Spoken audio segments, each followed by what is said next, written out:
ఒక్కసారి కొమ్మూరి గోల్డ్ కి కాల్ చేయండి. తాకట్లో ఉన్న మీ బంగారాన్ని విడిపించి మార్కెట్ ప్రైస్ కి వాళ్ళు కొనుక్కుని మిగతా డబ్బులు మీకు ఇచ్చేస్తారు. హాయ్, వెల్కమ్ టు మనం టీవీ. మనం టీవీ ఉంది మన కోసం. నేను మీ జర్నలిస్ట్ మనోజ్. కొద్ది రోజులుగా కల్తీ కోవా బన్ గురించి మనం వింటూ వస్తున్నాం.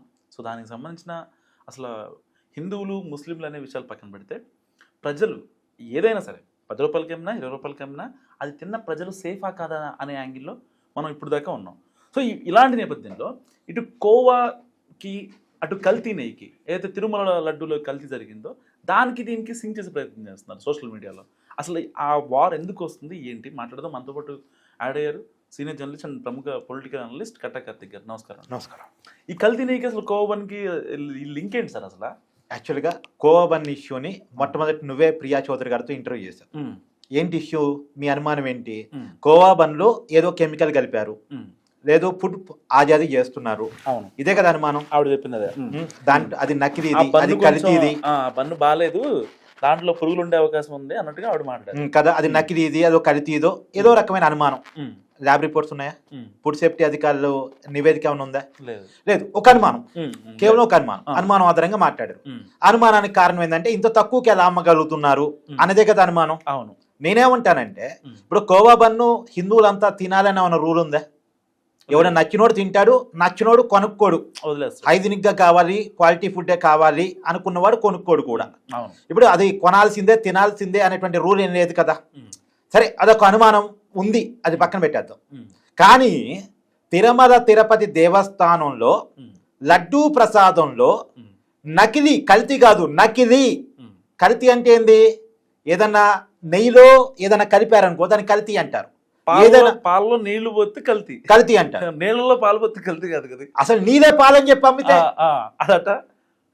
ఇప్పుడు నువ్వు అన్నట్టు పాలలో నీళ్ళు పోస్తే కల్తీ, కానీ నీరనే పాలను అమ్మితే అది నకిలీ కదా. ఇప్పుడు ఇక్కడ చుక్క పాలు లేకుండా, వెన్న లేకుండా నెయ్యి అనే దాన్ని ఒక రసాయన పదార్థాలతో క్రియేట్ చేసి దాన్నే నెయ్యి అని నమ్మించేసి 68 లక్షల కేజీల నెయ్యిని కలిపి, నెయ్యి అనే పదార్థాన్ని కలిపి 20 కోట్ల లడ్డూలు తయారు చేసి భక్తులకు పంపిణీ చేశారు తిరుమల తిరుపతి దేవస్థానంలో Jagan and co batch YCP అధికారంలో ఉన్నప్పుడు. నేను చెప్తుంది కాదు మనోజ్, సిట్ రిపోర్ట్ చెప్తోంది, సిట్ ఛార్జ్ షీట్ చెప్తా ఉంది, సుప్రీంకోర్టు నియమించినటువంటి సిట్ ఛార్జ్ షీట్ చెప్తా ఉంది. సిట్లో సిబిఐ అధికారులు ఉన్నారు, సిట్ అధికారులు ఉన్నారు, ఫుడ్ సేఫ్టీ అధికారులు ఉన్నారు. వాళ్ళు చెప్తున్నదే నేను చెప్తున్నా, నేను సొంత కవిత్వం చెప్పట్లేదు. ఇప్పుడు తిరుమల లడ్డు అనేది ప్రతి హిందువు స్వీకరిస్తాడు, తను తింటాడు, 10 మందికి పంచుతాడు. అవునా కాదా? ఇప్పుడు ఈ కోవా బన్ తినాలని రూల్ లేదు. హిందువులు తింటారో లేదో తెలీదు, కానీ తిరుమల లడ్డూని తింటారు. తింటాం కాదు, 10 మందికి పంచుతారు. 20 కోట్ల లడ్డూలు అంటే ఎంతమందికి పంచుంటారు? ఎంతమంది బాడీలోకి కెమికల్స్ వెళ్ళుంటాయి? ఇది కదా మాట్లాడాల్సింది, ఇది కదా జరిగింది. దీనికి ఎన్డీడీబీ ల్యాబ్ రిపోర్ట్ ఉంది, ఎన్డీఆర్ఏ ల్యాబ్ రిపోర్ట్ ఉంది. ఈ దేశంలోనే అతి పెద్ద ల్యాబ్స్. ఇన్ని రిపోర్ట్లు చెప్తున్న జగన్మోహన్ రెడ్డి గారు మొన్న కూడా అంబటి దగ్గరికి వచ్చినప్పుడు అసలు ఎలాంటి కల్తీ జరగలేదని చెప్పి చెప్పడం ఎట్లా? చేతగానితనం, ప్రశ్నించలేనితనం. పెద్దవాడైతే ఒకరు, చిన్నవాడైతే ఒకరు. వరిని ప్రశ్నించిన గొంతులు జగన్ని ప్రశ్నించడానికి వెనకాడుతున్నాయే. వలి చిన్నవాడు కాబట్టి, ఎదురు తిరగలేడు కాబట్టి, బుక్కాయించలేడు కాబట్టి మీరు మాట్లాడుతున్నారా? జగన్మోహన్ రెడ్డి గారిని ప్రశ్నిస్తే ఎక్కడి నుంచి ఏ గొడ్డలు వస్తుందో, ఎక్కడి నుంచి ఏ చాకు వస్తుందో అని భయపడుతున్నారా? ఏంటి పెద్దవాడంటే భయమా? అక్కడ సిట్టు ఛార్జ్షీట్ చెప్తుంది, ఎన్డీడీబీ ల్యాబ్ రిపోర్ట్ చెప్తుంది, ఎన్డీఆర్ఏ ల్యాబ్ రిపోర్ట్ చెప్తుంది. ఇది సైంటిఫిక్. నిజానికి వాళ్ళ విషయంలో జర్నలిస్టులే పోలీసులు అయ్యారు, జర్నలిస్టులే సైంటిస్టులు అయ్యారు, జర్నలిస్టులు అన్నీ అయ్యారు. కానీ ఇక్కడ అలా కాదు, జర్నలిస్టులు కాలే. పోలీస్ డ్యూటీ పోలీసులు చేశారు, సైంటిస్ట్ డ్యూటీ సైంటిస్టులు చేశారు. అందరూ కలిసి ఒక నకిలీని కనిపెట్టి చెప్పారు. మరి ఇక్కడ సైంటిఫిక్ నమ్ముదామా, అనుమానాన్ని నమ్ముదామా? అనుమానం మీద పోరాటం చేద్దామా?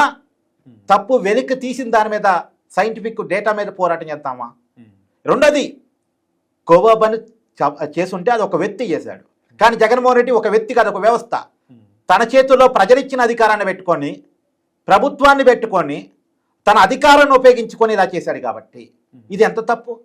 ప్రజలు అధికారం ఇచ్చింది హిందువుల మీద దాడి చేయమనా, హిందువుల ఫుడ్ని పాయిజన్ చేయమనా, తిరుమల లడ్డూలో కెమికల్ కలుపమనా, హైందవుల సంస్కృతి మీద దాడి చేయమనా?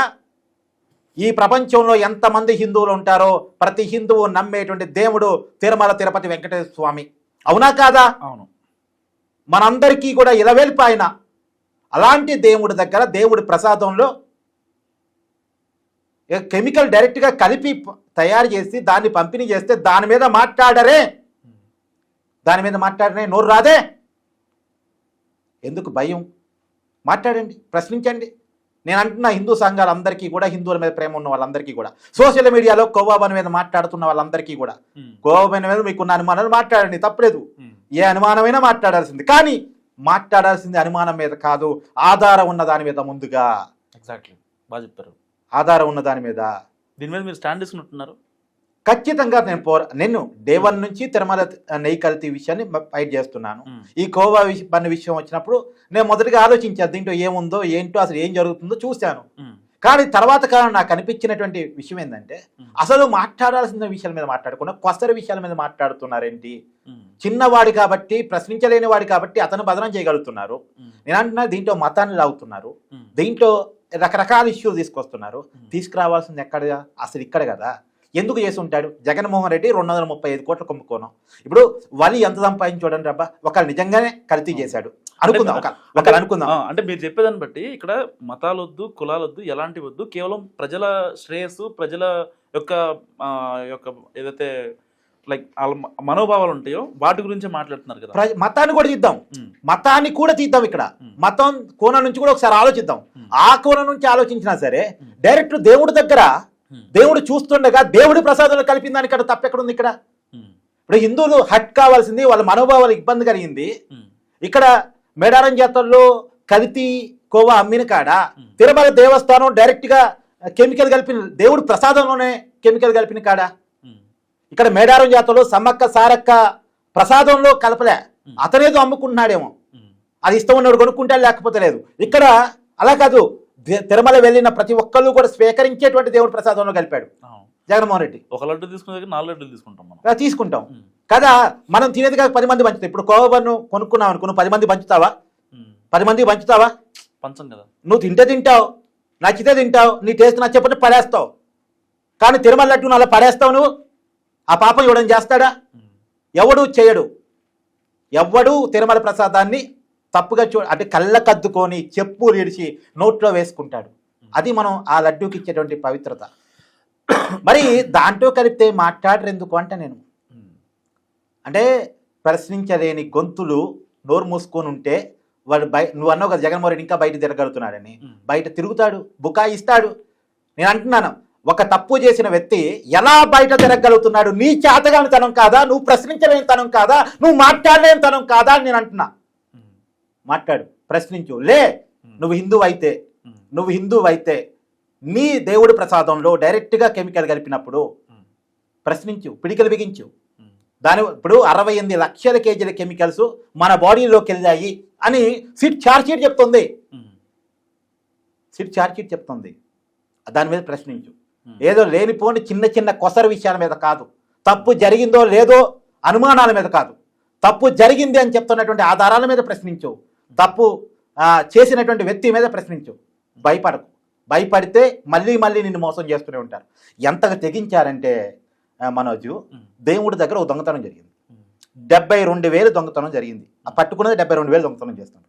ఆ 72,000 దొంగతనం చేసిన వ్యక్తి ₹1,00,000 డబ్బులు దేవుడికి కట్టి తన తప్పును మాఫీ చేయించుకున్నాడు. ఇప్పుడు ఇక్కడ మనం ఏం చూడాలి? 72,000 దొంగతనం చేసిన వ్యక్తి ఒక 40 కోట్లు 50 కోట్లు విలువైన ఆస్తి దేవుడికి అప్పచెప్పాడంటే ఇది ప్రాక్టికల్ సాధ్యమా? ఇప్పుడు 72,000 40-50 కోట్లు ఆస్తున్నాడు, 72,000 కోసం కకృతిపడ్డు, దేవుడు సొమ్ము కోసం కకృతిపడ్డు. అయితే ఈ 40-50 కోట్లు మొత్తం దేవుడు సొమ్ము అయి ఉండాలి, మొత్తం దొంగ సొమ్ము అయి ఉండాలి. ఇది కదా ఆలోచించాల్సింది. ఒకవేళ ఒక చిన్న తిరుమల తిరుపతి దేవస్థానం ఎంప్లాయీ దగ్గర 40-50 కోట్లు ఆస్తి ఎక్కడి నుంచి వచ్చింది, ఇది కదా ఎవడైనా ఆలోచించాల్సింది.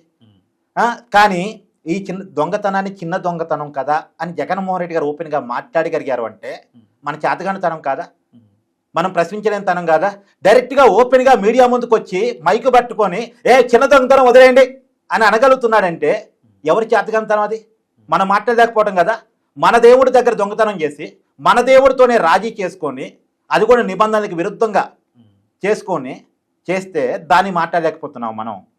నేనేమంటానంటే ఇప్పుడు కోవాలో పాలు లేవు, అదే కదా ఆరోపణ. కోవాలో పాలు లేవు, అది నిజమో కాదు ఎవరు చెప్పలేరు.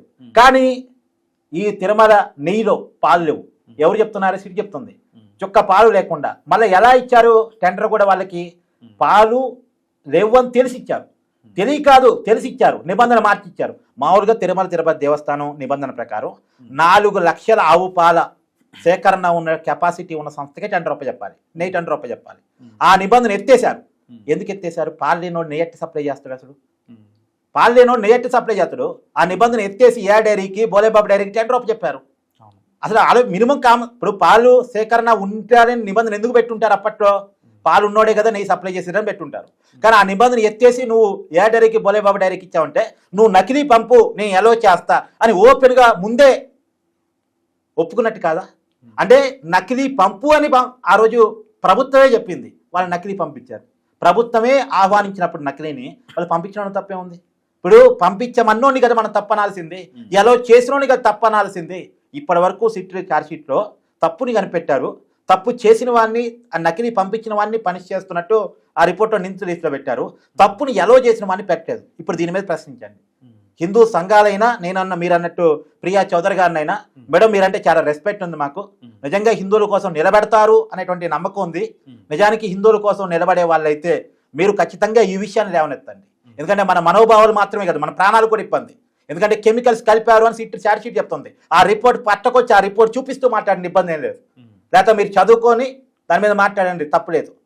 సుప్రీంకోర్టు నియమించిన కమిటీ, మన చిన్న కమిటీ కూడా కాదు, సుప్రీంకోర్టు నియమించిన committee Nellore court charge sheet నమోదు చేసింది.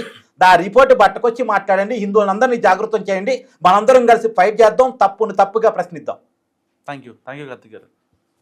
సో కార్తిక్ గారు చెప్పింది మీకు అర్థమైంది కదా, కోవా బన్ నుంచి కల్తీ నెయ్యి వరకు అసలు ట్రాన్స్ఫర్మేషన్ ఏంటనేది మీరేమనుకుంటారో మస్ట్ కామెంట్ చేయండి.